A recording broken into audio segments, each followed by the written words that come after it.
السميع العليم من الشيطان اللعين الرجيم. بسم الله الرحمن الرحيم.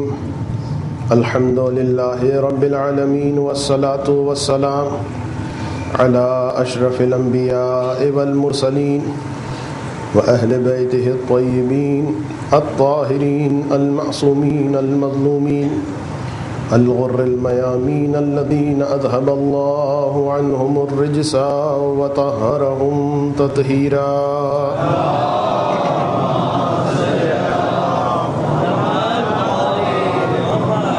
واللعنة الدائمة على أعدائهم أجمعين من يوم ظلمهم إلى قيام يوم الدين.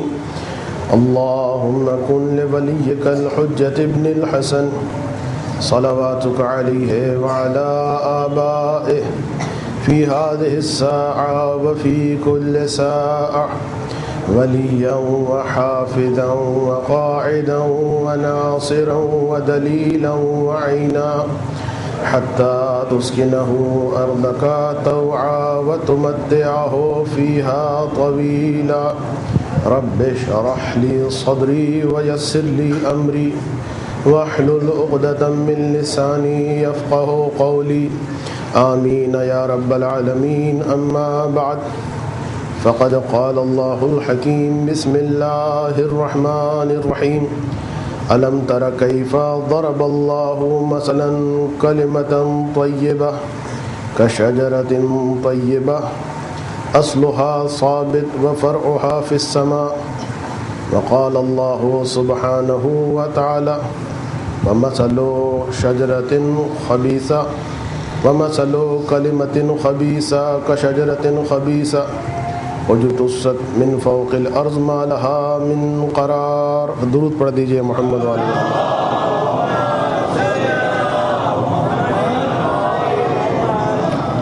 سورہ مبارکہ ابراہیم کے جو قرآن کا 14واں سورہ ہے، اس کی آیت نمبر 24 اور آیت نمبر 26 کو سرنامہ کلام بناتے ہوئے احیاء دین اور معصومین کے عنوان سے گفتگو کا سلسلہ جاری تھا.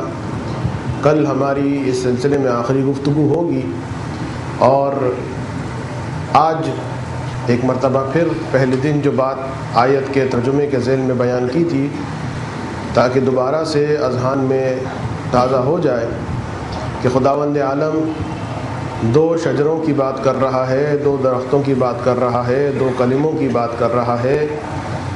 ایک کلمہ طیبہ ہے جس کی مثال شجرہ طیبہ سے دی ہے، اور ایک کلمہ خبیثہ ہے جس کی مثال شجرہ خبیثہ سے دی ہے. اور شجرہ طیبہ وہ ہے کہ جس میں قرار ہے، جس میں استحکام ہے، جس میں استقلال ہے، جس کی جڑیں زمینوں میں پھیلی ہوئی ہیں، جس کی شاخیں آسمانوں میں وسعت کے ساتھ ہیں. اور اسی کے مقابلے میں جو کلمہ خبیثہ ہے کہ جس کی مثال شجرہ خبیثہ سے دی، اس کی صفت یہ ہے کہ اس میں کوئی قرار نہیں ہے، اس میں کوئی استقلال نہیں ہے، اس میں کوئی ثبات نہیں ہے. اس لیے کہ جو باطل ہوتا ہے وہ جھوٹ ہوتا ہے، اور جو جھوٹ ہوتا ہے اس کی کوئی بنیاد نہیں ہوتی. اور اسی اعتبار سے پھر تاریخ میں ہم نے ان دونوں کلموں کے مختلف مصادیق انبیاء کی صورت میں بھی دیکھے، اور یہ پھر سلسلہ خاتم المرسلین تک پہنچا، اور اس کے بعد یہ سلسلہ نبوت سے امامت کی جانب منتقل ہوا. اور جس طریقے سے اس شجرہ خبیثہ کے مصادیق کبھی قابیل کی صورت میں، کبھی نمرود و شداد کی صورت میں دکھائی دیے، اسی طریقے سے سلسلہ کبھی ابو جہل میں منتقل ہوا، کبھی ابو سفیان، اور پھر اس کے بعد بنی امیہ، بنی عباس کے وہ ظالم حکمران، اور تا قیام قیامت جو سلسلہ چلے گا کہ پھر وہ جنگ ہوگی اسی مصداق کامل شجرہ طیبہ امام زمانہ اور اسی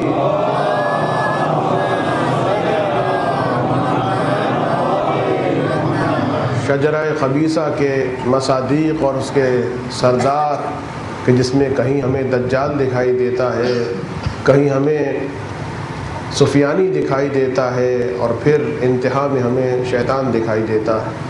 تو بہرحال یہ تمام چیزیں، یہ تمام باتیں، یہ حق و باطل کی آپس میں جنگ رسول کو بھی معلوم تھا، رسول کو دسیسہ کاریوں کے بارے میں بھی علم تھا۔ رسول نے علی سے بہت سارے جو وعدے لیے تھے، ان وعدوں کے لینے کا مطلب یہ تھا کہ رسول جانتے تھے کہ میرے بعد کیا ہونے والا ہے۔ لہٰذا بہت ساری باتیں، بہت ساری کتابیں، بہت سارے تاریخ کے اسباب اس ضمن میں لکھے بھی گئے اور بیان بھی کیے گئے۔ میں فقط ایک مثال دے کے بات کو سمیٹنا چاہتا ہوں کہ دیکھیے، ایک مثال اور ایک داستان اور ایک کہانی اگر آپ سمجھ لیں تو آپ کو بہت ساری باتیں سمجھ میں آ جائیں گی۔ اور وہ داستان یہ ہے کہ ایک گاؤں تھا، ایک دیہات تھا، اور وہاں پانی کی پرابلم تھی، وہاں پانی نہیں تھا۔ تو بہرحال کسی نے ان پر رحم کیا، گورنمنٹ کے ادارے نے ان پر رحم کھایا، اور وہ جو پہاڑ ان کے گاؤں کے قریب تھا اس میں کھدائی کی گئی اور چشمے کو جاری کیا گیا، پانی کا چشمہ جاری ہوا۔ اور اس کے بعد جب پانی کا چشمہ جاری ہوا تو لوگوں نے اس چشمے سے استفادہ اٹھایا، اس سے پانی پیا، اس سے پانی پیتے بھی تھے، اس کو استعمال بھی کرتے تھے۔ ان کی زندگی کا دار و مدار اسی پانی پر موقوف ہو گیا۔ لیکن پھر جب زمانہ گزرا تو زمانے گزرنے کے ساتھ ساتھ یہ دیکھنے میں آیا کہ لوگوں کی عادتیں بگڑنے لگیں۔ لوگوں نے اپنے گھر کا کچرا اس پانی کے اندر ڈالنا شروع کیا۔ لوگوں نے اپنے گھر کے غلیظ پانیوں کو بجائے کسی اور جگہ دفن کرنے کے اسی پانی میں ملانا شروع کر دیا۔ تو اس موقع پر گورنمنٹ نے اس کی حفاظت کے لیے پھر ایک طریقہ جاری کیا کہ اسی چشمے کے ساتھ ایک لائن جاری کر دی کہ اس لائن کا کنیکشن اس گاؤں والوں کو دے دیا، اور کہا چونکہ یہ چشمہ اب آلودہ ہو چکا ہے لیکن پرواہ نہیں کرو، اس لیے کہ ہم نے ایک لائن اس کے ساتھ پائپ لائن بنا دی ہے، اور اس پائپ لائن کا جو پانی ہے وہ بالکل صاف اور شفاف پانی ہے۔ ٹھیک ہے، یہ چشمہ گندا ہو گیا ہے، اس میں تم نے اپنے گھر کے کچرے ڈال دیے ہیں، تم نے اپنی غلاظتیں ڈال دی ہیں، لیکن ہم نے پائپ لائن کا انتظام کر دیا ہے۔ اب اگر تم صاف اور شفاف پانی پینا چاہتے ہو تو اس پائپ لائن سے پانی پی لینا، اس چشمے سے پانی مت پینا، ورنہ یہ چشمہ تمہیں اب بیمار کر دے گا، اب تم مریض ہو جاؤ گے، اس لیے کہ اس میں بہت ملاوٹ ہو گئی ہے۔ گاؤں کے لوگوں نے اس پائپ لائن سے استفادہ کرنا شروع کیا، اور کچھ شرارتی بچوں نے اس پائپ لائن کو توڑنا شروع کیا۔ بار بار پائپ لائن کو توڑتے ہیں، ایک دفعہ توڑا، دو دفعہ توڑا، تین دفعہ توڑا، گورنمنٹ ہر مرتبہ اس پائپ لائن کی تعمیر کر دیتی۔ ایک مرتبہ توڑا پھر تعمیر کر دی، دو مرتبہ توڑا پھر تعمیر کر دی، 11 مرتبہ جب توڑ دیا اس پائپ لائن کو تو اب گورنمنٹ نے کہا کہ ہم اس پائپ لائن کو موقتاً بند کر رہے ہیں، اس لیے کہ اب یہ پائپ لائن 12ویں مرتبہ اسی وقت اوپن کی جائے گی جب آپ اپنے بچوں کو سنوار لیں، اپنے بچوں کو تربیت دے دیں، بچوں کو تربیت دے دیں گے تو پھر ہم پائپ لائن کو بھی کھول دیں گے۔ تو عزیزو، اگر یہ مثال آپ کو سمجھ میں آ گئی ہے تو پھر اس کی وضاحت کرنے کی اور تطبیق کرنے کی ضرورت نہیں ہے، لیکن بچے متوجہ ہو جائیں، لہٰذا میں اس مثال کی تطبیق بھی کر دوں، اس لیے کہ اس مثال کو بچوں ہی کے لیے میں نے بیان کیا تھا۔ آپ تو ماشاءاللہ سمجھدار ہیں کہ اسی طریقے سے بچوں، جس طریقے سے یہ چشمے کی کہانی آپ نے سنی، اس دیہات اور ولیج کی کہانی آپ نے سنی، اس پائپ لائن کی کہانی آپ نے سنی، اے میرے قوم کے بچوں، یہی کچھ اسلام کے ساتھ ہوا۔ انسانیت جہالت میں تھی، پریشانی میں تھی، تکلیف میں تھی، سیراب نہیں ہو رہی تھی، پیاسی تھی، تو ایک مرتبہ خداوند عالم کی گورنمنٹ نے مدینے کے اس آبادی میں، مکے کی اس آبادی میں رسالت کے چشمے کو جاری کیا۔ رسالت کا چشمہ جاری ہوا، لوگوں نے رسالت کے نور سے استفادہ کیا، لوگوں نے رسالت کے پانی سے استفادہ کیا، لوگوں نے اپنے آپ کو ایمان سے بہرہ ور کیا، لیکن ادھر رسالت ابھی ختم بھی نہیں ہوئی تھی۔ یہ رسالت کے بعد نہیں ہوا ہے، رسالت کے دوران ہی ہوا ہے۔ رسالت ابھی ختم نہیں ہوئی کہ ایک مرتبہ اپنی افکار احکامات کے اندر ڈالنا شروع کر دیں، اپنے کام، احکامات، اپنی فکر، اپنی پسند، اپنے خیالات، احکامات دین میں، حدیث میں اپنی اپنی فکر ڈالنا شروع کر دی، اور اس کے بعد کچرا اپنے گھر کا تھا، غلاظت اپنے ذہن کی تھی، سوچ اپنے ذہن کی تھی، لیکن اسے اسلام کا حصہ بنانے کی کوشش کی گئی۔ لہذا وہ شفاف پانی کے جو رسالت کا پانی تھا، آب زلال تھا، وہ مختلف لوگوں کی فکروں سے، کبھی کسی نے قیاس کا کچرا اس کے اندر ڈالا، کبھی کسی نے استحسان کا کچرا اس کے اندر ڈالا، کبھی کسی نے اپنی بدعت حسنہ کا میل اس کے اندر ڈالا، کسی نے اپنی پسند ڈال دی، کسی نے اپنی ناپسند ڈال دی۔ تو اس طریقے سے یہ علم نبوت، یہ احادیث، یہ احکامات، یہ اسلام، وہ شفافیت جو رسول کے دور میں تھی وہ باقی نہیں رہی، لیکن رسول چونکہ بھاگ گئے تھے، لہٰذا انی تارک فیکم الثقلین کہہ کے وہ شفاف پانی کی پائپ لائن جاری کر دی اور اس کو امامت کا نام دے دیا کہ دیکھو اب اس گندے پانی سے، اب اس گدلے پانی سے کہ جسے پرآشوب کر دیا ہے، جسے خراب کر دیا ہے، ہم نے ایک محفوظ پائپ لائن کا انتظام کر دیا ہے۔ یہ اسی طریقے سے معصوم ہیں جس طریقے سے ہم معصوم تھے۔ ان کے علم کا طریقہ بھی وہی ہے جو ہمارا طریقہ تھا، جو یہ کہیں سمجھ لو تمہارے رسول نے کہا۔ اور پھر اس کے بعد پہلے امام کو شہید کر دیا گیا، دوسرے امام کو شہید کر دیا گیا، دنیا نے امامت کی قدر نہیں کی، لہٰذا 11ویں امام کو شہید کر دیا گیا، اور پھر 11ویں امام کے بعد یہ سلسلہ منقطع ظاہری اعتبار سے ہو گیا کہ اب امامت پردہ غیبت میں چلی جائے گی۔ اپنے نفوس کو سنوار لو، اپنے آپ کو درست کر لو، جب تم اس قابل ہو جاؤ گے کہ اس نورانیت کو پھر سے متحمل ہو سکو تو انشاءاللہ ظہور امام زمانہ ہو جائے گا۔ ایک درود پڑھ دیں محمد والے۔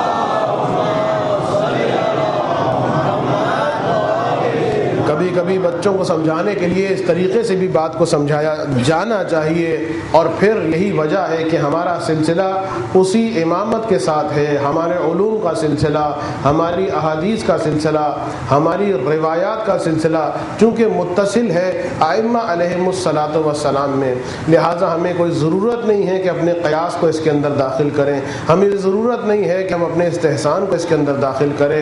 علم آل محمد علیہم السلام وہ اصول ہمیں دے گیا ہے، وہ طریقے ہمیں دے گیا ہے کہ ان اصولوں اور انہی طریقوں کی وجہ سے، ورنہ یہ سوچنے کی بات ہے کہ جس وقت شاہ خدا بندہ چنگیز خان کی اولاد جو آگے چل کے مسلمان ہوئی، اور پھر آپ جانتے ہیں کہ آگے چل کے استبصار حاصل ہوا اور چنگیز خان ہی کی اولادیں جو مسلمان ہوئی ہیں آہستہ آہستہ مذہب تشیع کی جانب منقلب ہونے لگیں، تو اس کے زمانے میں بھی ایک واقعہ ایسا پیش آیا کہ جو بتا دیتا ہے کہ شجرہ طیبہ کیا ہے، شجرہ خبیثہ کیا ہے۔ اور شاہ خدا بندے کے بارے میں یہ ملتا ہے کہ جس وقت کسی موڈ میں آ کے، غصے میں آ کے اس نے اپنی زوجہ کو طلاق دے دی۔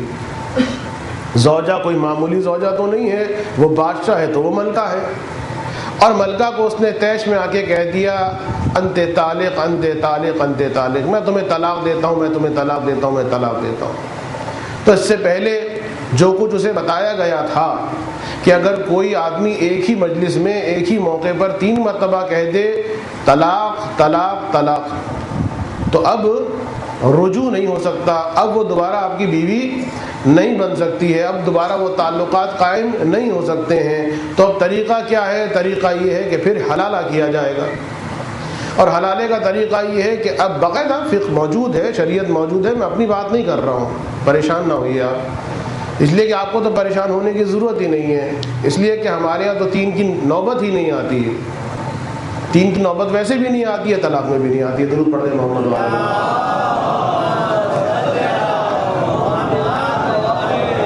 تو بہرحال اس نے 3 مرتبہ طلاق دے دی اپنی بیوی کو، طالق طالق طالق کہہ دیا، اور اب بادشاہ وہ چاہتا ہے کہ بہرحال غصے میں طلاق تو دے دی، لیکن آخر کیا کیا جائے، بہرحال ملکہ ہے۔ تو اب فقہاء اور علماء کو جمع کیا کہ بھائی آئیے، اور اتنے عرصے سے جو آپ ہماری تنخواہیں کھا رہے ہیں، ایک شرعی مسئلہ آ گیا، ذرا اس شرعی مسئلے کو حل کیجئے۔ جی حضور فرمائیے۔ کہا کہ ہم نے اپنی زوجہ کو طیش میں آ کے 3 مرتبہ طلاق دے دی، تو اب کیا سلسلہ ہے؟ کیا ہم دوبارہ رجوع کر سکتے ہیں؟ دوبارہ نکاح ہو سکتا ہے؟ کہا کہ اب ایسا نہیں ہو سکتا۔ کبھی کیسے ہو سکتا ہے؟ کہا ہوگا یہ کہ ان کا حلالہ کیا جائے گا۔ کہا وہ کس بلا کا نام ہے؟ کہا وہ اس بلا کا نام ہے کہ اب آپ کی ملکہ جو ہیں ان سے کوئی شادی کرے گا، اور شادی کرنے کے بعد وہ جو مخصوص تعلقات ہوتے ہیں وہ تعلقات قائم ہوں گے۔ وہ تعلقات قائم ہو جائیں تو وہ اپنی مرضی سے اگر طلاق دے دے، اس طلاق کے بعد عدہ طلاق گزارنا پڑے گا، اور عدہ طلاق کے بعد اب آپ ان سے شادی کر سکتے ہیں۔ تو دیکھیے ایک عام بیچارہ گھسیارہ ٹائپ کا کوئی کسان دیہاتی ہوتا تو وہ تو پھر بھی سوچ لیتا، لیکن یہاں ہے بادشاہ سلامت، اور بادشاہ سلامت کی چہیتی ملکہ، اور رجوع کرنے کی صورت یہ ہے کہ ملکہ سے اب کوئی اور شادی کرے، اور صرف شادی نہ کرے بلکہ ازدواجی تعلقات جو پورے تعلقات ہیں ان کو قائم کرے۔ تو اور بہرحال برداشت کرے یا نہ کرے، لیکن بادشاہ کیسے برداشت کر سکتا ہے کہ میری ملکہ جو ہے وہ۔ تو اب بادشاہ نے کہا کہ آپ کون سی فقہ سے ہیں؟ انہوں نے کہا کہ ہم فقہ حنفی سے ہیں۔ کہا آپ کے پاس یہی ہے جواب؟ کہا کہ تھوڑے بہت رد و بدل سے ہے تو یہی جواب۔ پھر فقہ مالکی کے علماء کو بلایا، فقہ اور پوچھا کون ہے؟ کہا کہ فقہ حنبلی کے علماء بھی ہیں، ان کو بلایا۔ فقہ شافعی کے علماء کو بلایا گیا، تمام علماء کو جو مکاتب فکر تھے، اربع ائمہ کے ماننے والے، ان تمام علماء کو بلایا گیا، اور بادشاہ پریشان ہے کرے تو کیا کرے۔ اور وہ کہہ رہے ہیں کہ نہیں صاحب، یک زبان اجماع امت ہو چکا ہے کہ ملکہ کا حلالہ ہوگا، اور ادھر اس اجماع کے خلاف بادشاہ ہے کہ بادشاہ کہہ رہے ہیں کہ نہیں ہوگا، وہ کہہ رہے ہیں کہ نہیں ہوگا تو پھر آپ گناہ کریں گے، گناہ کریں گے تو آپ کی عزت ختم ہو جائے گی، عزت ختم ہو جائے گی تو آپ خلیفۃ المسلمین نہیں رہیں گے۔ تو بہرحال اب کیا جائے تو کیا کیا جائے؟ انتہائی پریشانی کا عالم۔ بادشاہ پوچھتا ہے کہ بھائی بتاؤ، اسلام میں ان فرقوں کے علاوہ کوئی اور فرقہ بھی ہے تو مجھے بتاؤ۔ کہا کہ نہیں، اور تو کوئی فرقہ نہیں ہے، اتھینٹک اور رجسٹرڈ تو یہی ہے۔ یہ بھی پوری تاریخ ہے کہ یہ چار میں منحصر کیسے ہو گئی فقہ۔ یعنی سوچنے کی بات ہے، خدا کی قسم۔ امام ابو حنیفہ یہ کہتے دکھائی دیں لولا سنتان لہلک النعمان، 2 سال امام صادق کی شاگردی نہ کرتا تو میں ہلاک ہو جاتا۔ امام مالک یہ فرماتے نظر آئے ما رأیت افقہ من جعفر ابن محمد، میں نے جعفر ابن محمد سے زیادہ کسی کو فقیہ پایا ہی نہیں۔ وہ بھی شاگرد، یہ بھی شاگرد، تو شاگردوں کی فقہ تو رجسٹرڈ ہو جائے اور استاد کی فقہ۔ بھئی اعتراض کا حق تو ہمیں ہے نا کہ شاگردوں کو لے لیا، استاد کو چھوڑ دیا۔ استاد ہیں امام جعفر صادق، امام مالک کے بھی، امام ابو حنیفہ کے بھی۔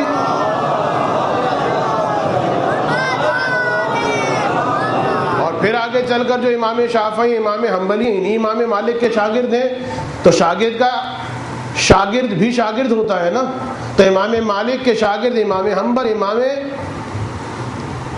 شافعی، تو یہ دونوں شاگرد امام مالک کے، اور امام مالک شاگرد امام جعفر کے، تو یہ دونوں بھی شاگرد ہو گئے نا امام کے۔ تو چاروں مکاتب فکر کے افراد وہ ہیں ائمہ اربعہ جو کسی نہ کسی اعتبار سے ڈائریکٹ یا انڈائریکٹ امام کے شاگرد، تو وہ تو رجسٹرڈ ہو جائیں، اور امام ہی کا مکتب رجسٹرڈ نہ ہو، اس سے بڑا ظلم اور کیا ہوگا۔ خیر چھوڑ دیجئے۔ تو بادشاہ نے پوچھا کہ بھائی بتائیے کہ کوئی اور فرقہ ہے، کوئی اور احکامات کی تفصیل ہے آپ کے علاوہ؟ کہا کہ نہیں، ہمارے علاوہ اور کوئی نہیں، بھائی یہ 4 ہی ہیں، جہاں انہی میں سے کسی سے آپ۔ کہا کہ اچھا۔ تو ایک وزیر تھا، شاہ خدا بندے کی قسمت اچھی تھی کہ وہ تقیے کی حالت میں دربار میں موجود تھا۔ اس نے کہا جہاں پناہ اگر اجازت ہو تو عرض کروں۔ کہا ہاں بھائی اجازت ہے، بولو تم کیا کہہ رہے ہو۔ کہا ایک اور فرقہ ہے جسے کہا جاتا ہے فقہ جعفری، اور اس کا بھی ایک اپنا احکامات کا مجموعہ ہے، وہ بھی مسلمان ہیں، ان کی بھی فقہ ہے، تو اگر کہیں تو ان کو میں بلا لوں۔ بادشاہ نے کہا کہ بالکل بلاؤ، اور آپ نے کیوں نہیں بتایا اب تک؟ آپ کہہ رہے تھے کہ اور کوئی فرقہ نہیں ہے۔ کہا ہم نے اس لیے نہیں کہا کہ حضور یہ جاہل لوگ ہیں، باقاعدہ تاریخ پڑھ رہا ہوں میں، کوئی فیری ٹیل نہیں پڑھ رہا ہوں، کہ حضور یہ جاہل لوگ ہیں، ان میں اتنا علم نہیں ہے، ان میں اتنی جہالتیں ہیں، یہ اتنے پڑھے لکھے لوگ نہیں ہوتے ہیں، لہٰذا ان کی بات اتنی اتھینٹک نہیں، ان کو آداب نہیں آتے ہیں، آپ کن لوگوں کے چکر میں پڑ گئے؟ کہا کہ بتاؤ ہے تو بلاؤ، بادشاہ ہے نا، چاہے بچے تھے چاہے. تو ایک مرتبہ بلایا گیا، اور اس زمانے میں حلہ جس طرح ہمارا مرکز اس وقت قم ہے، قم سے پہلے نجف تھا، اور اب بھی بہرحال ایک حد تک نجف ہے. نجف سے پہلے اہم ترین مرحلہ، اہم ترین مقام، ان بیچ کے بعض حوضوں کو میں چھوڑتا ہوا جا رہا ہوں، حلہ. اور حلے میں اس زمانے کے حوضہ علمیہ کے جو رہنما ہیں، جو مرجع ہیں، وہ ہیں علامہ حلی علیہ الرحمہ. اور اب میں یہی تو کہہ رہا ہوں کہ بھائی ہوشیار ہو جائیے خدا کے لیے. یہ آپ کے جو حوضے ہیں، یہ جو آپ کے مراجع ہیں، یہ آپ کی قوت ہیں. امام نے فرمایا لو مات الفقیہ، اگر ایک فقیہ، ایک مرجع جب مر جاتا ہے، سلم فی الاسلام سلمتن، اسلام میں ایسا اس کی دیوار میں شگاف پیدا ہو جاتا ہے، لا یصدها شیء، کہ اس چیز کو کوئی چیز پر نہیں کر سکتی. امام نے فرمایا ہے. تو ہوشیار باش، انہی انسٹیٹیوٹس کو خراب کیا جا رہا ہے آپ ہی کے ذریعے سے. آپ ہی کے ذریعے سے دو ہاتھ اٹھا کے نعرے لگوائے جا رہے ہیں. تو کچھ تو تاریخ پڑھیے، یا مجھے موقع دیجیے کہ میں ایسی تاریخ پڑھوں کہ بیان کروں آپ کے سامنے کہ سلسلہ کس طریقے سے آگے بڑھا. تو اب علامہ حلی اس زمانے کے مرجع، اس زمانے کے مجتہد، اور ان سے کہا گیا کہ صاحب وہ شاہ خدا بندے کا کچھ طلاق ولاق کا کیس آ گیا ہے، آئیے اور آ کے ان کے مسئلے کو حل کیجیے. علامہ حلی نے کہا کہ ٹھیک ہے میں آؤں گا. دربار سجایا گیا، اور سارے مکاتب فکر کے جو ائمہ تھے، جو عالم تھے، وہ فقہا موجود تھے، دربار بھرا ہوا تھا. علامہ حلی کو دیکھا، علامہ حلی آئے. اچھا، علامہ حلی کے بارے میں ملتا ہے کہ بڑے نحیف سے تھے، بہت دبلے پتلے سے. اور دربار میں جب وہ آئے تو دربار میں داخل ہونے سے پہلے انہوں نے اپنے نالین کو، اپنی جوتیوں کو اتارا، بغل میں دبایا، اور بادشاہ کے سامنے آ گئے. وہ جتنے دوسرے مکاتب فکر کے علماء کھڑے تھے، انہوں نے ایک دوسرے کو دیکھ کے مسکراہٹ کے ساتھ دیکھا کہ بھئی آدھا کام تو اس مولانا نے خود ہی کر دیا اپنا خراب. اور پھر اس کے بعد اس سے پہلے کہ کوئی بات آگے بڑھتی، انہوں نے کہا دیکھیے بادشاہ سلامت، ہم آپ سے کہہ رہے تھے نا، ہم اسی لیے تو ان کو نہیں بلا رہے تھے. آپ نے دیکھے ان کو اجازت دے دی، ان کو اتنی تمیز نہیں ہے کہ ایک بادشاہ کے سامنے کس طرح آیا جاتا ہے. ذرا بھلا بتائیے کوئی طریقہ ہے؟ اپنی جوتیاں جو اپنی بغل میں دبا کے آ گئے. تو ایک مرتبہ بادشاہ نے کہا کہ ہاں یہ آپ کو پتہ نہیں ہے، دربار کے آداب آپ کو نہیں آتے کہ دربار میں اس طرح بغل میں جوتیاں دبا کے نہیں آیا جاتا. تو علامہ حلی نے فرمایا حضور میں ڈرتا تھا کہ کہیں میری جوتیاں چوری نہ ہو جائیں. اب ان کو اور زیادہ شے مل گئی. کہا کہ دیکھیے اس سے بڑی توہین کیا ہوگی اے بادشاہ سلامت، آپ کی حکومت اتنی فقیر ہو گئی ہے، اتنا ریسیشن کا جھٹکا لگ چکا ہے آپ کی حکومت کو کہ آپ کی حکومت میں لوگ آپ کے دربار میں چپلوں کے بارے میں بھی فکر کریں. بادشاہ کو غصہ آ گیا کہ اے فلاں نے، تم نے یہ کیا بات کہہ دی؟ تمہیں اپنی جوتیوں کے بارے میں ڈر لگ گیا، ہمارے دربار میں تمہیں ڈر لگ رہا ہے. کہا کہ دیکھیے جی آپ کے دربار سے بڑا دربار رسول خدا کا دربار تھا. کہا کہ ہاں بالکل تھا، بے شک تھا. کہا لیکن میں نے سنا ہے کہ رسول خدا کے دربار میں جب رسول خدا آتے تھے تو رسول خدا کی جوتیاں امام ابو حنیفہ چرا لیتے تھے. اتنا سنا تو جتنے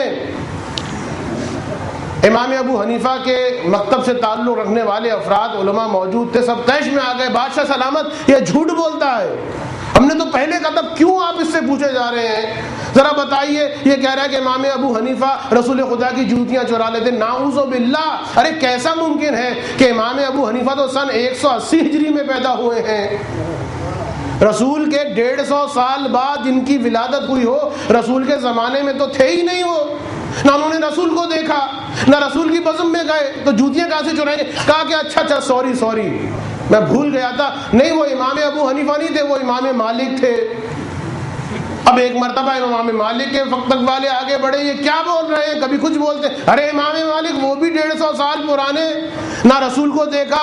کہا کہ اچھا معذرت میں بھول گیا تھا، میرا بڑھاپے میں حافظہ ذرا کمزور ہو گیا ہے. نہیں وہ امام احمد ابن حنبل تھے. اب ایک ایک کا نام لے رہے ہیں. کبھی امام مالک کا نام لیا، کبھی امام احمد ابن حنبل کا نام لیا، کہا کہ نہیں وہ تھے، وہ جوتیاں.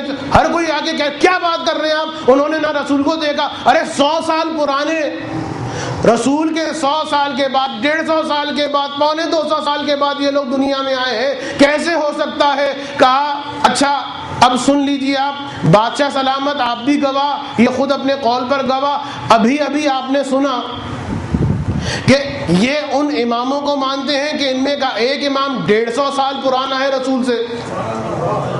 ایک امام وہ ہے جو رسول کے جانے کے 250 سال کے بعد پیدا ہوتا ہے، کوئی 125 سال کے بعد پیدا ہوتا ہے. تو جنہوں نے نہ رسول کو دیکھا نہ رسول کو سنا، تو یہ ان کے امام ہیں. اور اب میں بتاؤں میرا امام کون ہے؟ میرا امام ہے علی ابن ابی طالب، جو بچپن سے لے کر جوانی تک اس طرح رسول کے ساتھ رہا جس طریقے سے کوئی پرندے کا بچہ اس کے ساتھ رہتا ہے، اور اس طریقے سے رسول کا علم علی نے حاصل کیا کہ خود علی فرماتے ہیں کہ رسول کا علم میں نے اس طریقے سے لیا ہے جس طرح پرندہ اپنے بچے کو دانا اور غذا اگلواتا ہے، دیتا ہے. تو میرے امام تو وہ ہیں. اب بتائیے کس کے امام کی بات زیادہ اتھینٹک ہوگی؟ ان کے امام کی بات جو 150 سال پرانے رسول سے، یا میرے امام کی بات جس نے رسول کو دیکھ کر ہی آنکھیں کھولی ہیں؟ ایک درود پڑھتے ہیں محمد و آل محمد.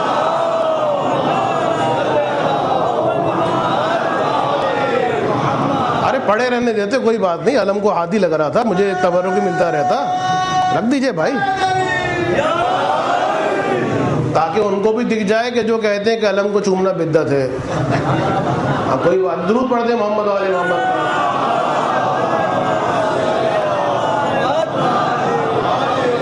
نہیں، میں نے جان بوجھ کر کیا کیونکہ ہمارے یہاں بھی بہت پڑھے لکھے لوگ آ گئے ہیں. ہماری بڑے لکھے لوگ، بڑے سیمینار کرنے والے. ایک چلا ہے نا ٹرینڈ، سیمینار ہوگا، کرسیاں لگیں گی، ایجنڈا ہوگا. میں منع نہیں کرتا، نہیں سیمینار ہونا چاہیے. دیکھیں تبلیغ ہر طرح سے ہونی چاہیے. انٹرنیٹ سے بھی ہو رہی ہے، ٹی وی سے بھی ہو رہی ہے، کتابوں سے بھی ہو رہی ہے، ممبر سے بھی ہو رہی ہے، اخباروں سے بھی ہو، سیمینار کے ذریعے سے بھی ہو، فرش اعضاء کے ذریعے سے بھی ہو. اٹس نیسیسری، یہ ضرورت ہے، سیمینار ہونے چاہیے. لیکن ایک بات ہے، صرف مجھے یہ سمجھ میں نہیں آتا کہ جب کوئی چیز انٹروڈیوس کرائی جاتی ہے تو دوسرے چیز کی توہین کیوں کی جاتی ہے؟ سیمینار کیجئے آپ، کس نے منع کیا ہے؟ وی آئی پی افراد کو بلائیے، مقالے پڑھیے. ہم نے تو منع نہیں کیا، ہم تو کہتے ہیں شاباش ہے، جہت ہے یہ بھی ایک تبلیغ کی. لیکن یہ کیا طریقہ ہے کہ سیمینار کے مقابلے پر فرش اعضاء کی توہین کی جائے؟ یہ عزیزوں ممبر سے کی گئی ہیں باتیں، ممبر سے پڑھے لکھے لوگوں نے باتیں کی ہیں کہ کہاں لکھا ہے یہ؟ امام صادق نے کہاں اس طریقے سے پڑھا؟ ممبر سے ایک آدمی نے اسی آپ کے کراچی میں بیٹھ کر کہا ہے کہ یہ ممبر، یہ طریقہ، یہ مرثیہ پڑھا جا رہا ہے، اس کے بعد ماتم ہو رہا ہے، یہ تو امام صادق کے زمانے میں نہیں ہوا، یہ تو وہ اس امام کے زمانے میں نہیں ہوا، یہ کہاں سے آ گیا طریقہ؟ تو سوال یہ ہے کہ یہ میٹنگ بھی ایک ہی ہوئی تھی رسول کے بعد. اور دوسری بات جو آپ سمجھا رہے ہیں لوگوں کو، وہ بھی اسی ممبر سے ہی تو سمجھا رہے ہیں، اسی سیاہ ممبر سے، اسی علموں والے ممبر سے. تو اسی ممبر کا صدقہ ہے کہ آپ بہت ساری باتیں پھیلا رہے ہیں. تو ہماری قوم میں بھی ایسے پڑھے لکھے لوگ پیدا ہو گئے کہ جن کو اب علم ہی اچھا نہیں لگتا، جنہیں اب ذوالجناح ہی اچھا نہیں لگتا، جنہیں اب ماتم ہی اچھا نہیں لگتا، جنہیں اب حسین کے نام پر پیسہ بہنا ہی اچھا نہیں لگتا.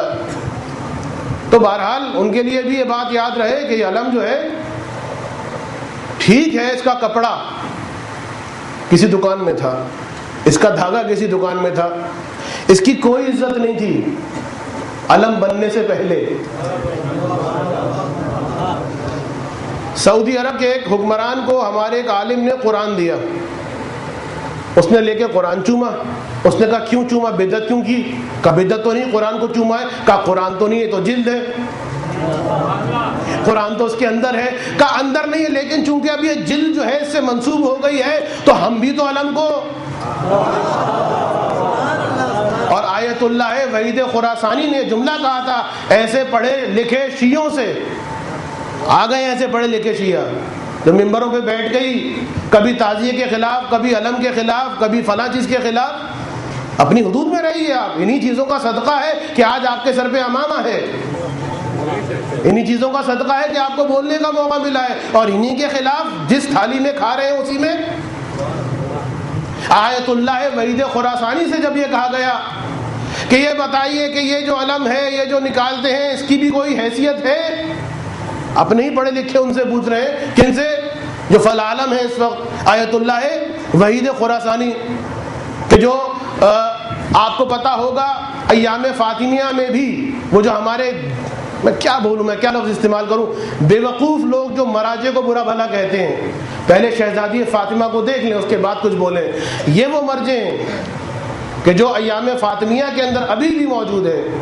جس دن جناب سیدہ کی شہادت کا دن ہوتا ہے، یہ بوڑھا مرجع ننگے پاؤں اپنے گھر سے باہر نکلتا ہے، چاہے سردی ہو چاہے گرمی ہو، ایک مجمع ہوتا ہے اور روتے ہوئے جاتے ہیں معصومہ قم کے روضے کی جانب۔ ان سے پوچھا گیا تو انہوں نے جواب دیا، انہوں نے بتایا، انہوں نے پوچھا، کیونکہ سوال کرنے والے یہی سوال کر رہے ہیں، بھائی یہ وہ علم تو نہیں ہے نا جو عباس کا علم تھا؟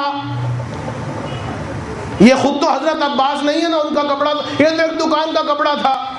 صرف ایک سوال کیا، یہ بتاؤ ذریع امام حسین آسمان سے آئی ہے یا دنیا میں بنی ہے؟ ذریع امام حسین آسمان سے آئی ہے یا اسی دنیا سے بنی ہے؟ ارے اسی دنیا میں بنی ہے، اسی دنیا کے کارندوں نے بنائی ہے، اسی دنیا کی چاندی سے بنی ہے، اسی دنیا کے انجینئروں نے سجائی ہے۔ تو جب وہ ذریع جس کی میٹیریل کی پہلے کوئی اہمیت نہیں تھی، لیکن حسین سے منسوب ہونے کے بعد اب وہی باب الحوائج بن گئی۔ ایک درود پڑھ دیں محمد و آل محمد پر۔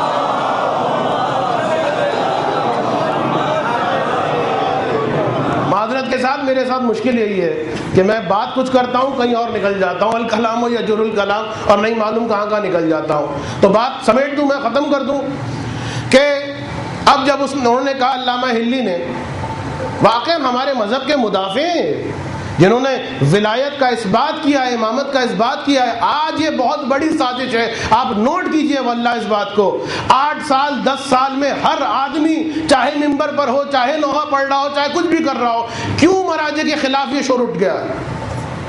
کیوں ہمارے سسٹم کے خلاف یہ ہنگامہ برپا ہو گیا ہے؟ اس لیے کہ آپ کو میں بتا دوں، ابھی سن لیجئے میری بات، سن لیجئے میری بات۔ جی سی سی آئی جو ایک تنظیم ہے، وہ لوگ جو سعودی عرب اور مڈل ایسٹ جاتے ہیں ان کو پتہ ہے جی سی سی آئی کسے کہتے ہیں۔ جتنے بھی خلیج کے ممالک ہیں سب کی ایک یہ کمیٹی ہے، انٹیلیجنس کی، پولیس کی، اور ہر سال ان کا باقاعدہ ایک کانفرنس ہوتی ہے، ان کی ایک میٹنگ ہوتی ہے جی سی سی آئی کی۔ جو بھی خلیج کے ممالک ہیں ان کی پالیسیز اس میں انٹیلیجنس اور پولیس کے اعتبار سے طے کی جاتی ہیں۔ اور البتہ یہ باتیں جو میں کہہ رہا ہوں اتنی آسان نہیں کہنا ممبر سے، اس لیے کہ مجھے بھی پلٹ کے خلیج ہی جانا ہے، لیکن بہرحال صدقہ امام حسین علیہ السلام کا یہ باتیں کب بیان کی جائیں گی۔ تو ایک مرتبہ ابھی جو آپ نے دیکھا کہ خلیجی ممالک میں بہت زیادہ پریشانی اٹھ گئی۔ ایک تو وہ انقلاب جس وقت ایران کا آیا تھا اور لوگوں نے مرجعیت کی قوت کو امام خمینی علیہ الرحمہ کی صورت میں دیکھا تھا کہ کس طریقے سے کروڑوں کا مجمع تھا، اور ایک امام خمینی کہ جو چہرے پر واقعاً جو رپورٹرز تھے انہوں نے کہا تھا کہ ہمیں حیرت اس مجمع نے نہیں کی ہے، اتنا بڑا جو مجمع ہے کروڑوں کا، اس سے ہمیں کوئی حیرت نہیں ہوئی، ہمیں حیرت اس بات پر ہو رہی تھی کہ اتنے بڑے مجمع کو دیکھ کر کچھ تو خوشی کے آثار ظاہر ہوں۔ لیکن امام خمینی کے چہرے پر نہ خوشی کے آثار ہیں، نہ ایکسائٹمنٹ ہے، آرام سے بیٹھے ہوئے۔ اس لیے کہ جس وقت خرم شہر پہ حملہ ہوا تھا تو یہ بھی ملتا ہے کہ نماز پڑھنے کے لیے جا رہے تھے، مغرب کا وقت تھا، اللہ اکبر کہنے والے تھے، وہ آفیسر دوڑتا ہوا آیا اور کہا کہ امام خمینی کا کیا بات ہے؟ کہا خرم شہر پر قبضہ ہو گیا، کہا ویلش کن، اللہ اکبر۔ یہ ہے اطمینان، کہاں سے ملا ہے؟ اہل بیت علیہ السلام کے در سے ملتا ہے یہ اطمینان، یہ یقین۔ تو ایک مرتبہ باقاعدہ میٹنگ کی گئی اور اس میں اس بات پر غور و فکر کیا گیا۔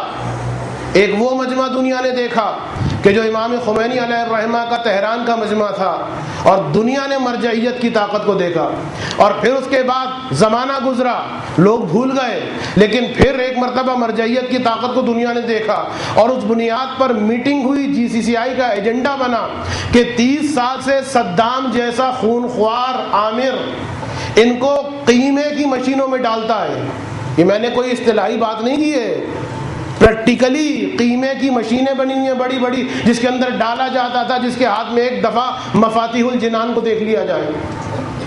اتنا ظالم شخص 30 سال تک خاندان حکیم کو جس نے تباہ و برباد کر دیا، اتنا بڑا ڈکٹیٹر صدام ظلم کرتا رہا، مارتا رہا مارتا رہا مارتا رہا، اور پھر وہ جب واقعہ آیا کہ ایک مرتبہ آغا سیستانی یورپ سے واپس آئے، وہ مسئلہ کہ جسے نہ حرم کے اندر والے حل کر پا رہے تھے نہ امریکہ کی فوجیں حل کر پا رہی تھیں، آغا سیستانی نے کچھ نہیں کیا، صرف مرجع بہار تشریف لے آیا، اور دیکھتے ہی دیکھتے وہ مسئلہ خود بخود حل ہو گیا۔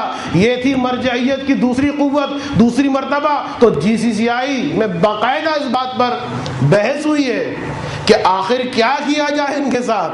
30 سال جیسا صدام جو کویت کو گھبرا دے، اس نے اتنا ان کو مارا، لیکن اس کے باوجود 30 سال پٹنے کے باوجود، 30 سال شہید ہونے کے باوجود، 30 سال زندان دیکھنے کے باوجود ابھی بھی ان کے اندر اتنی طاقت ہے کہ ایک مرجع باہر نکل آئے، پوری شیعہ قوم باہر نکل آتی ہے، تو بہترین طریقہ یہ ہے ان کی مرجعیت کو توڑ دو۔ تو 8-10 سال میں جو سازشیں ہو رہی ہیں آپ دیکھ رہے ہیں، جگہ جگہ ہر ایرا غیرہ نتو خیرہ مرجعیت کے خلاف بات کر رہا ہے۔ میں کسی سے ڈالر لے کر نہیں آیا ہوں اور نہ میں کسی کی تنخواہ کھا رہا ہوں، جو کچھ مل رہا ہے صدقہ امام حسین علیہ السلام کا ہے، لہذا نہ سمجھیے گا کہ کسی کے ایجنٹ ہیں یا فلانے ہیں یا ڈھمکانے ہیں۔ خیر بہرحال الکلام و یجر الکلام، میں یہیں پر رک کر بات کو آگے بڑھا دوں تو خدا را ہوشیار ہو جائیے اس طریقے سے یہ جو جھوٹی باتیں پھیلائی جا رہی ہیں، یہ جو آپ کی کمر کو توڑا جا رہا ہے شیعت ہی کا نام لے کر، معاذ اللہ اہل بیت ہی کا نام لے کر، معاذ اللہ عزاداری ہی کا نام لے کر، تو ایسے چھپے ہوئے دشمنوں سے ہوشیار ہو جائیے۔ تو اب علامہ ہلی نے فرمایا، بادشاہ نے کہا کہ اب چھوڑیے ساری باتیں، مان لیا آپ کے امام رسول کے زمانے کے، لیکن میری بیوی بھی تو میرے زمانے کی ہے، میری بیوی کا تو مسئلہ حل کیجئے۔ تو اب علامہ ہلی وہ تاریخ ساز جملہ بیان کرتے ہیں کہ جسے آج ذاکر نائک بھی کہہ رہا ہے۔ ذاکر نائک صاحب وہ بھی یہی بات کہہ رہے ہیں، طلاق کا مسئلہ ان سے پوچھ لیجئے، وہ جو بات کہتے ہیں، جو دلیل دیتے ہیں کھڑے ہو کر، یہی تو شرارتیں ہوتی ہیں۔ کبھی کوئی کسی چینل سے رمضان کے دنوں میں دعائے کمیل پڑھتا ہے، نام علی کا لیتا نہیں ہے، لوگ پریشان ہو جاتے ہیں کہ بھائی بتائیے تو صحیح کس کی دعا ہے، کہا بس مجھ پہ وجد طاری ہو گیا تھا، نہیں لیا تو علی کا نام نہیں لیا۔ کلام اہل بیت کا چرا لیا جاتا ہے، نام لیا نہیں جاتا، دعا پڑھنے والے بن جاتے ہیں، ثنا خوان بن جاتے ہیں۔ تو یہی ذاکر نائک صاحب ہیں کہ طلاق کے بارے میں انہوں نے باقاعدہ وہی دلیل دی جو علامہ ہلی علیہ الرحمہ نے دلیل دی ہے، لیکن بس کیا کرے، یا ان کی زبان پر ان کا نام نہیں آتا، یا ان کا نام اتنا پاکیزہ ہے کہ درود پڑھ دیں محمد و آل محمد پر۔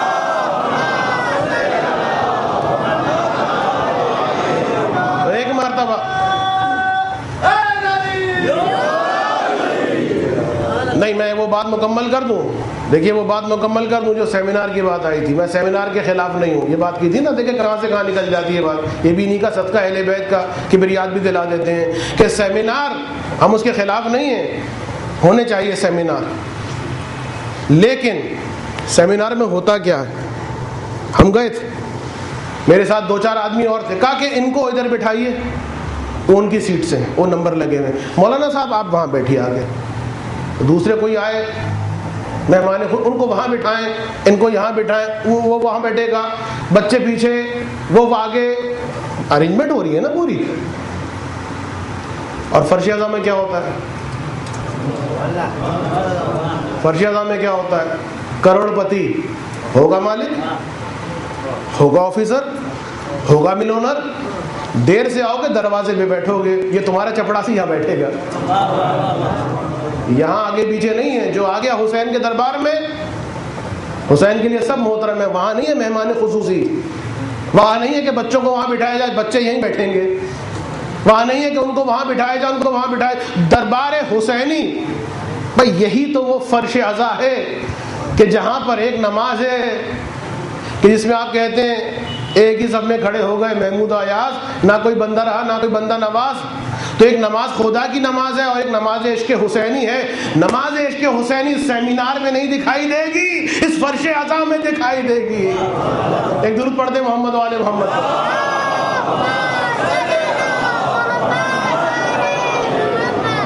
اس کی برکتوں کو سمجھیے. فرش عزا کوئی مذاق نہیں ہے عزیزو. یہ روایتیں ہیں کہ جو فرش عزا پہ آتے ہیں تو فرشتے اپنے پروں کو بچھا کے رکھتے ہیں. گھروں میں بیٹھنے کا اسٹائل جو شروع ہو گیا، گھر میں بیٹھیں گے، چائے بھی پی رہے ہیں، ٹانگ پہ ٹانگ، صوفے پہ آرام سے بیٹھے ہیں، کسی کی اسمیل بھی نہیں آ رہی، کسی کی اسمیل بھی نہیں آ رہی، آرام سے بیٹھے ہیں تو بیٹھیے آرام سے، لیکن فرشتے تو یہاں پر بچھائے بیٹھے ہیں. ایک درود پڑھ دیں محمد و آل محمد.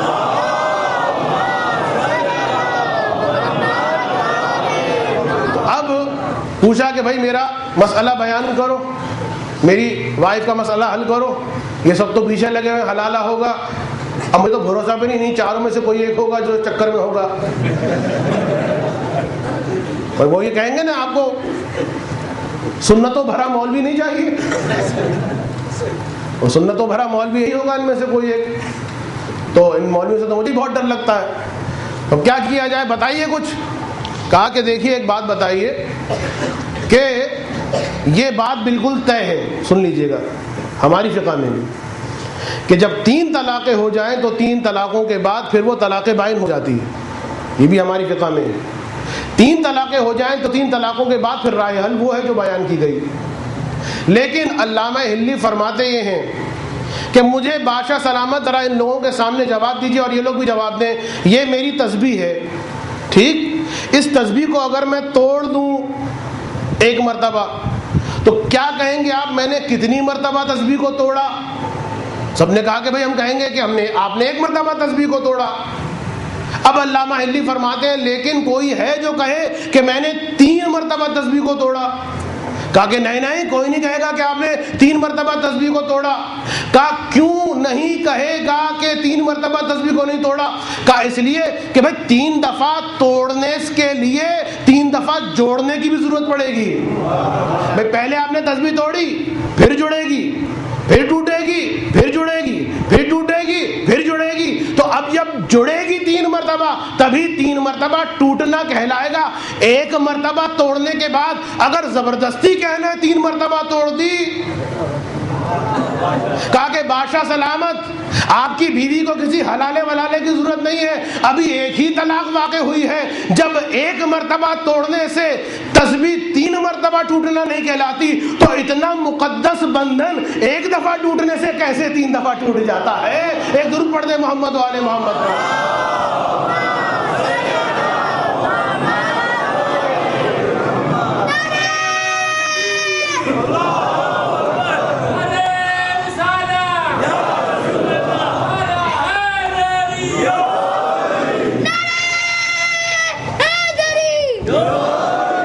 تو عزیزو یہی وہ کمالات ہیں، یہی وہ فضائل اہل بیت ہیں جو اہل بیت کے ذریعے سے بھی پھیلے ہیں، اہل بیت نے اپنے شاگردوں کے ذریعے سے بھی پھیلائے ہیں، اور پھر اہل بیت کی مدح خوان ان شاعروں نے بھی پھیلائے ہیں کہ جنہوں نے واقعا دیوبند کے انداز میں شاعری کی ہے، میر انیس کے انداز میں شاعری کی ہے. اور آج کل تو مجھے افسوس اس بات کا ہے کہ اہل بیت دیوبند کی شاعری اٹھا کے دیکھ لیجئے، میر انیس کی شاعری اٹھا کے دیکھ لیجئے. میں اتنا زیادہ شاعری کے بارے میں جانتا نہیں ہوں، لیکن آج کل ٹرینڈ پیدا ہو گیا ہے ہمارے ہاں شاعری کا.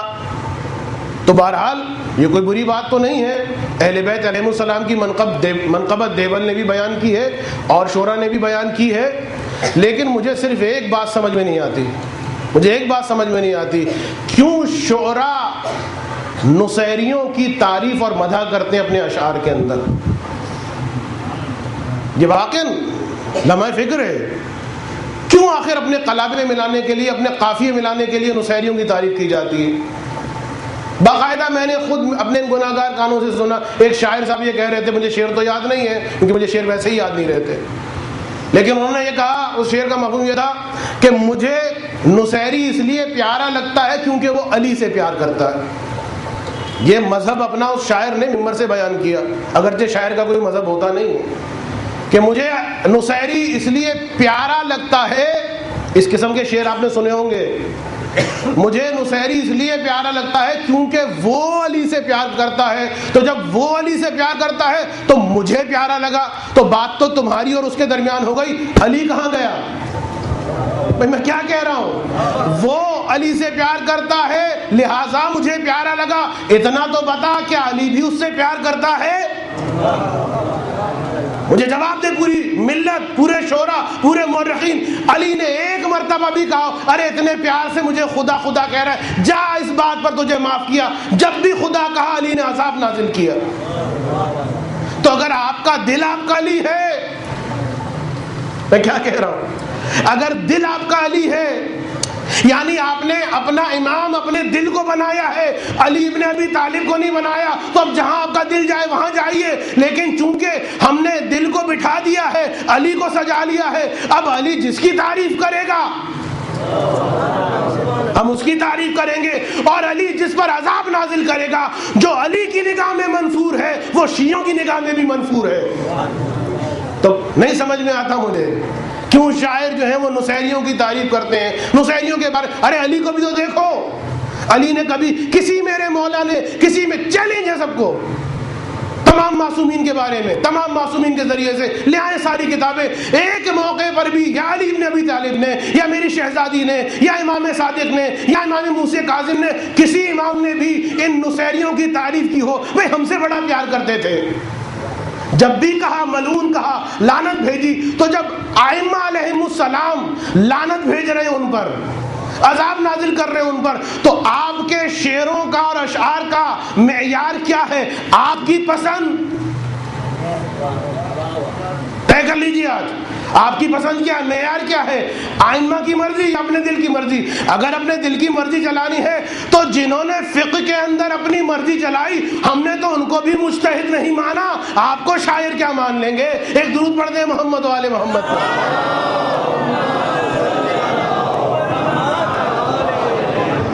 اس لیے کہ سوچئے، یہ حلال خدا، یہ حرام خدا، یہ عقائد، ذرا انسان سوچے تو صحیح، ایک لمحے کے لیے زبان کھولنے سے پہلے، جس طرح سے ڈرائنگ روم کی سیاست ہوتی ہے اس طریقے سے، میں کیا کہوں، ارے ایک لمحے کے لیے سوچ لے عزیزو، یہ شریعت وہ ہے، یہ حلال خدا اور حرام خدا وہ ہے۔ میں ایک جملہ کہتا ہوں خدا کی قسم، جس کی خاطر زینب کی چادر لٹی، سوچے انسان، یہی حلال خدا اور حرام خدا ہے۔ آپ دیکھتے نہیں ہیں کہ جناب زینب سلام اللہ علیہا نے کیا کہا ہے، کیا فرمایا ہے؟ بیٹا سید سجاد خیموں میں آگ لگ رہی ہے، بتاؤ کیا کریں؟ بے پردہ ہو چکے ہیں، صحرا میں نکل جائیں یا جل کے مر جائیں؟ علیکن بالصحرا، میرے مولا نے عجیب، میں کہتا ہوں امام سجاد کی مظلومیت ہے، امامت ابھی ابھی ملی ہے اور پہلا سوال کون کر رہا ہے؟ زینب، جس کی چادر لٹ چکی ہے، اور جواب کیا دے رہے ہیں؟ میرے مولا بے پردہ اسی حالت میں علیکن بالصحرا۔ شریعت مذاق نہیں ہے عزیزو، حلال خدا اور حرام خدا ڈرائنگ روم میں طے کرنے والی چیز نہیں ہے، یتیم نہیں ہے، لاوارث نہیں ہے۔ سوچئے تو صحیح، سکینہ 6 برس کی معصوم بچی، کیا جب حمید مسلم نے دامن میں آگ لگی تھی نا شہزادی کے، خدا نہ کرے آپ کے دامن میں آگ لگے، گھر میں آگ لگ جائے نا تو آدمی پاگل ہو جاتا ہے، نہیں سمجھ میں آتا، بچوں کو نکالے، سامان کو بچائے، اور کپڑوں میں آگ لگ جائے تو آدمی کو تو ہوش ہی نہیں رہتا۔ لیکن یہ ہے حسین کی بیٹی سکینہ، دامن کو آگ لگی ہے، سکینہ کیا کہہ رہی ہے؟ حمید ابن مسلم دور ہو جا، دور، نامحرم ہمیں ہاتھ نہیں لگا سکتا، دامن کو آگ لگی ہوئی ہے، سکینہ کو شریعت یاد ہے۔ تو یہ شریعت عزیزو اتنی آسانی سے نہیں پہنچی ہے، خدا را ہوش کے ناخن لیجئے، خدا را ڈاکٹروں پروفیسروں کے دھوکے میں مت آئیے، خدا را ہوش کے ناخن لیجئے۔ ہر چیز کا اپنا معیار ہوتا ہے، ہر چیز کا اپنا چینل ہوتا ہے، اپنا طریقہ ہوتا ہے، اکیڈمک انسٹیٹیوٹس ہوتے ہیں، اور سوچئے کہ یہی وہ شریعت ہے نا جس کی خاطر میرا یہ 7واں امام اس قید خانے میں گیا۔ کیا آپ کو پتا ہے نا امام، میں نے آج سیرت امام تو پڑھی نہیں، دیکھیے کل بھی میں کچھ نہ پڑھ سکا اور آج بھی، لیکن کیا کروں، پیغام امام بھی تو ضروری ہے، تو آج پیغام امام سمجھ کے اس مجلس کو سن لیا ہوگا انشاءاللہ آپ نے۔ لیکن اب اس آخری لمحوں میں بہرحال وہ ذمہ داری اس کو پورا کرو۔ ساتویں امام اسی شریعت کی خاطر، اسی کلمہ حق کی خاطر، شجرہ طیبہ، کلمہ طیبہ کی خاطر، اس شجرہ طیبہ کا ایک ثمر، ارے 14 برس گزر گئے اور زندان میں بیٹھا ہوا ہے۔ سوچے تو صحیح کہ ایک مرتبہ امام جس وقت پہلی مرتبہ عیسیٰ ابن خالد کے زندان میں گئے، جو بصرے کا زندان، آپ کو پتا ہے نا کہ امام نے زندان میں جس وقت قدم رکھا تھا تو پہلے سجدہ شکر ادا کیا تھا اور پھر کہا تھا پروردگارہ تیرا شکر ہے، تیرا احسان ہے کہ میں کتنے عرصے سے چاہتا تھا کہ مجھے خلوت ملے جہاں سکون کے ساتھ تیری عبادت کر سکوں، اور اب پروردگارہ تو نے مجھے موقع دے دیا، اب تیری عبادت کروں گا، پروردگارہ تیرا شکر، تیرا احسان۔ اور پھر اس کے بعد امام کی عبادتیں ہیں، مشہور معروف دعائیں ہیں، اللہم انی اسألک الراحۃ عند الموت، اللہم انی اسألک الراحۃ عند الموت والعفو عند الحساب، امام کی دعائیں چل رہی ہیں۔ اور سجدے میں میرے مولا کی کیا دعا ہے، کثرت کے ساتھ مولا سجدے میں کیا فرماتے ہیں، قبح الذنب من عبدک، میرے پروردگار مجھ سے بڑے قبیح گناہ سرزد ہوئے ہیں، فلیحسن العفو من عندک، پروردگارہ جو تیری کریم اور سب سے بہترین معافی کرنے کا انداز ہے وہ میرے لیے جاری فرما دے۔ یہ ساری باتیں ہمیں سکھائی جا رہی ہیں کہ ہمارے شیعوں دیکھو کس طرح سجدہ کرتے ہیں، کس طرح عبادت کرتے ہیں۔ اور پھر اس کے بعد عیسیٰ ابن خالد نے جس وقت ہارون نے کہا کہ اب قتل کر دو تو اس نے خط لکھا، اس نے کہا کہ مجھ سے یہ کام نہیں ہوگا، تو کہتا ہے تیرے خلاف سازشیں ہو رہی ہیں، میں نے امام کاظم کو کبھی دیکھا نہیں سوائے یا سجدے میں ہیں یا تلاوت قرآن کر رہے ہیں یا خدا کی مناجات کر رہے ہیں، کون سی سازشوں کی بات کر رہا ہے، اور سن اگر تو نے ان کو شہید کرنا ہی ہے تو یہاں سے لے جا، اس لیے کہ جب سے یہاں پر آئے ہیں میرا دل اجڑ گیا ہے، مجھے احساس ہو رہا ہے کہ میں مجرم ہوں۔ 100 تعزیہ نے عیسیٰ ابن خالد کو ہارون نے لگائے۔ اور پھر عیسیٰ ابن خالد کے بعد فضل ابن ربی کا زندان، فضل ابن ربی کے بعد فضل ابن یحییٰ کا زندان، وہاں پر بھی یہی صورتحال، وہاں پر بھی مولا کی عبادتیں جاری ہیں، لوگ منقلب ہو رہے ہیں، ہارون پریشان ہے، وہاں پر بھی آرڈر دے رہا ہے کہ آخر جب کچھ نہ ہوا تو اب وہ زندان آیا، اس ملعون کا زندان آیا جس ملعون کا نام ہے شاہق ابن سندھی، سندھی نہیں، سین نون دال یہ ایک یہ قوم ہے وہاں عرب کے اعتبار سے، شاہق ابن سندھی، اور یہ یہودی انسان ظالم ترین آدمی، لیکن امام کا طریقہ کیا، 10 سال اور بعض روایات کے مطابق 14 سال شاہق کے جیل میں امام رہے ہیں۔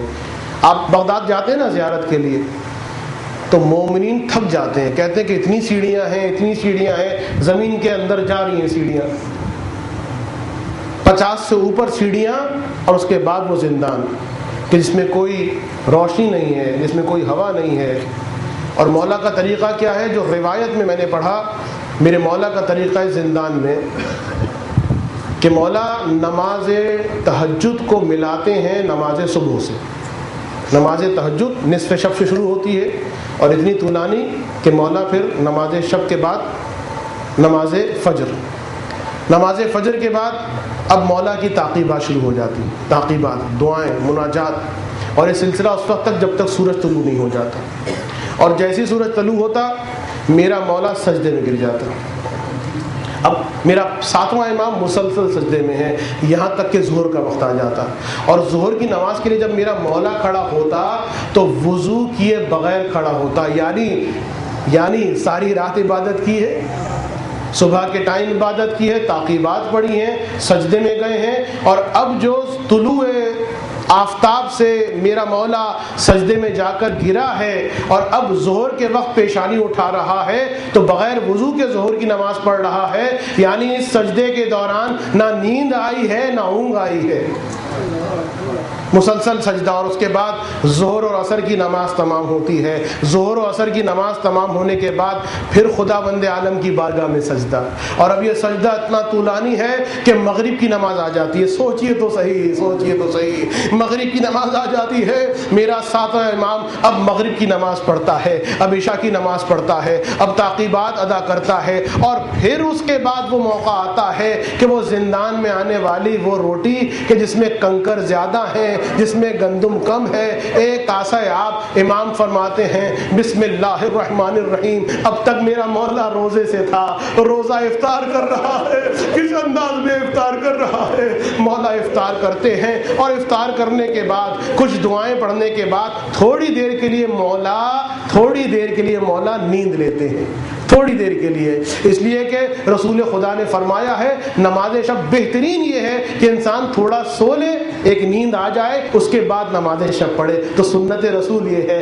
کیسے سنت رسول کو میرا مولا چھوڑ سکتا تھا؟ لہٰذا عشاء کے بعد افطار کرنے کے بعد کچھ دیر کے لیے میرا مولا سستا لیتا ہے، تھوڑی سی نیند، اور جب آدھی شب آتی ہے میرا مولا پھر سے بیدار ہو جاتا ہے، پھر نماز شب کا سلسلہ ہے، پھر تہجد کی عبادتیں ہیں، اور یہ سلسلہ عزیزو 1 سال نہیں، 2 سال نہیں، 10 سال تک میرے امام نے سلسلے کو جاری رکھا۔ 10 سال تک مولا اسی روزے کی حالت سے رہا، اسی طریقے سے افطار کرتا رہا، مولا سب کچھ برداشت کر رہے ہیں، لیکن پھر عجیب جملہ میرے مولا کے سیرت میں ملتا ہے، وہ میرا امام جب پہلے دن زندان میں گیا تھا تو سجدہ شکر ادا کیا تھا، پروردگارا تیرا شکر ہے کہ تو نے مجھے خلوت عطا کر دی، لیکن جب زندان پر زندان تبدیل ہوئے اور شاہق ابن سندھی کا زندان آیا تو اب امام کی دعا بدل گئی، نہیں معلوم اس ملعون نے کیا مظالم میرے مولا پر ڈھائے ہیں،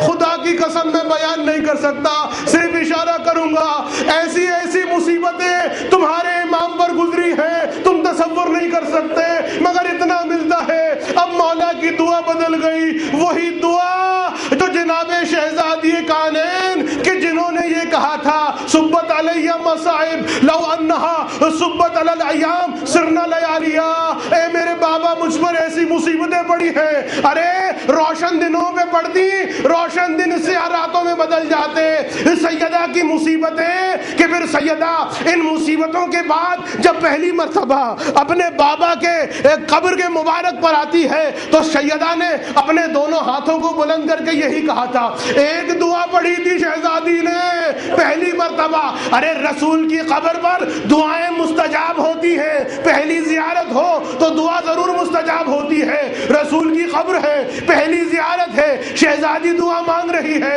لیکن کچھ ایسی مصیبتیں شہزادی پر نہیں معلوم کس طرح دروازہ توڑا، سکینہ اجڑ گئی، بابا مجھے اپنے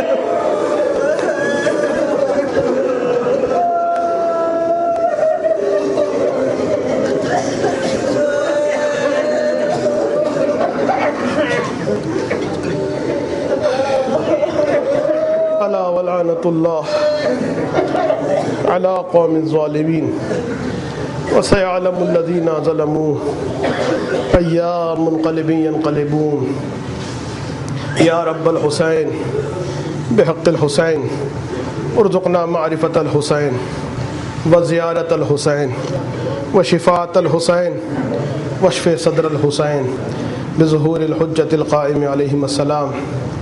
باب الحوائج کی زندان کی مصیبتوں پر ابھی آپ نے گریہ کیا ہے، آپ سے گزارش ہے کہ صدق دل سے خدا اللہ آپ دعا کیجئے کہ ہمارے بہت سے شیعہ، ہمارے جوان اسی عزاداری کے جرم میں قید و زندان کی صعوبتیں جھیل رہے ہیں، آپ دعا کیجئے کہ خداوندہ تجھے اسیر بغداد کا واسطہ ہمارے ان تمام شیعوں کو جلد از جلد عزت و آبرو کے ساتھ اس زندان سے جہاں جہاں بھی وہ موجود ہیں رہائی اور خلاصی عطا فرما۔ اللہم عجل لولیک الفرج ماتم حسین۔ اور آج ایک مرتبہ پھر پہلے دن جو بات آیت کے ترجمے کے ذیل میں بیان کی تھی تاکہ دوبارہ سے اذہان میں تازہ ہو جائے کہ خداوند عالم 2 شجروں کی بات کر رہا ہے، 2 درختوں کی بات کر رہا ہے، 2 کلموں کی بات کر رہا ہے، ایک کلمہ طیبہ ہے جس کی مثال شجرہ طیبہ سے دی ہے، اور ایک کلمہ خبیثہ ہے جس کی مثال شجرہ خبیثہ سے دی ہے۔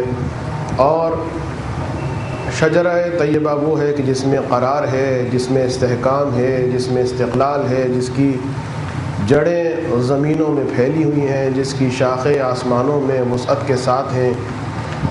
اور اسی کے مقابلے میں جو کلمہ خبیثہ ہے کہ جس کی مثال شجرہ خبیثہ سے دی، اس کی صفت یہ ہے کہ اس میں کوئی قرار نہیں ہے، اس میں کوئی استقلال نہیں ہے، اس میں کوئی ثبات نہیں ہے، اس لیے کہ جو باطل ہوتا ہے وہ جھوٹ ہوتا ہے، اور جو جھوٹ ہوتا ہے اس کی کوئی بنیاد نہیں ہوتی۔ اور اسی اعتبار سے پھر تاریخ میں ہم نے ان دونوں کلموں کے مختلف مصادیق انبیاء کی صورت فیہا طویلا رب اشرح لی صدری ویسر لی امری واحلل عقدۃ من لسانی یفقہوا قولی آمین یا رب العالمین۔ اما بعد فقد قال اللہ الحکیم بسم اللہ الرحمن الرحیم ألم تر كيف ضرب الله مثلا كلمة طيبة كشجرة طيبة أصلها ثابت وفرعها في السماء وقال الله سبحانه وتعالى ومثل شجرة خبيثة ومثل كلمة خبيثة كشجرة خبيثة وجتثت من فوق الارض ما لها من قرار۔ درود پڑھ دیجئے محمد والی۔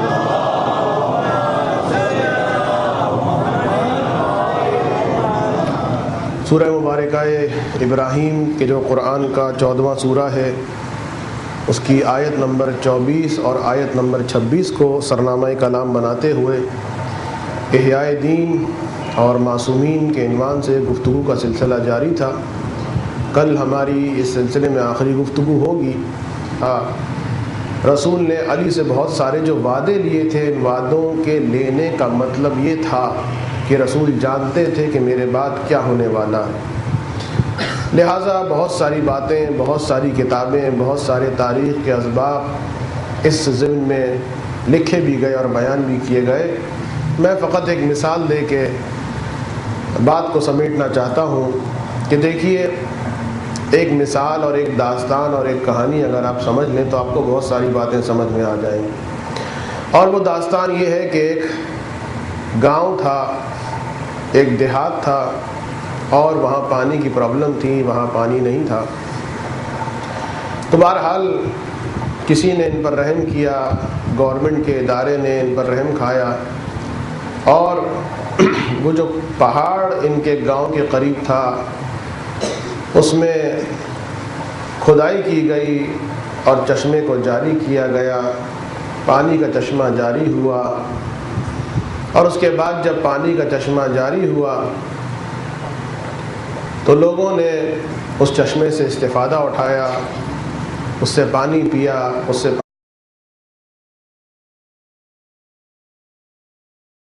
السمیع العلیم من الشیطان اللعین الرجیم۔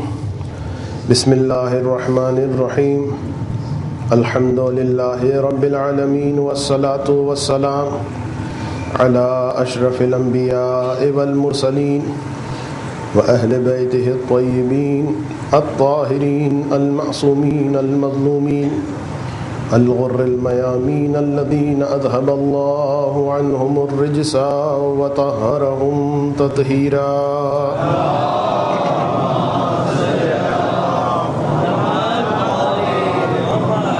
واللعنة الدائمة على أعدائهم أجمعين من يوم ظلمهم إلى قيام يوم الدين۔ اللهم كن لوليك الحجة ابن الحسن صلواتك عليه وعلى آبائه في هذه الساعة وفي كل ساعة وليا وحافظا وقاعدا وناصرا ودليلا وعينا حتى تسكنه أرضك طوعا وتمتعه۔ میں بھی دیکھے، اور یہ پھر سلسلہ خاتم المرسلین تک پہنچا، اور اس کے بعد یہ سلسلہ نبوت سے امامت کی جانب منتقل ہوا، اور جس طریقے سے اس شجرہ خبیثہ کے مصادیق کبھی قابیل کی صورت میں، کبھی نمرود و شداد کی صورت میں دکھائی دیے، اسی طریقے سے سلسلہ کبھی ابو جہل میں منتقل ہوا، کبھی ابو سفیان، اور پھر اس کے بعد بنی امیہ، بنی عباس کے وہ ظالم حکمران، اور تا قیام قیامت جو سلسلہ چلے گا کہ پھر وہ جنگ ہوگی اسی مصداق کامل شجرہ طیبہ امام زمانہ اور اسی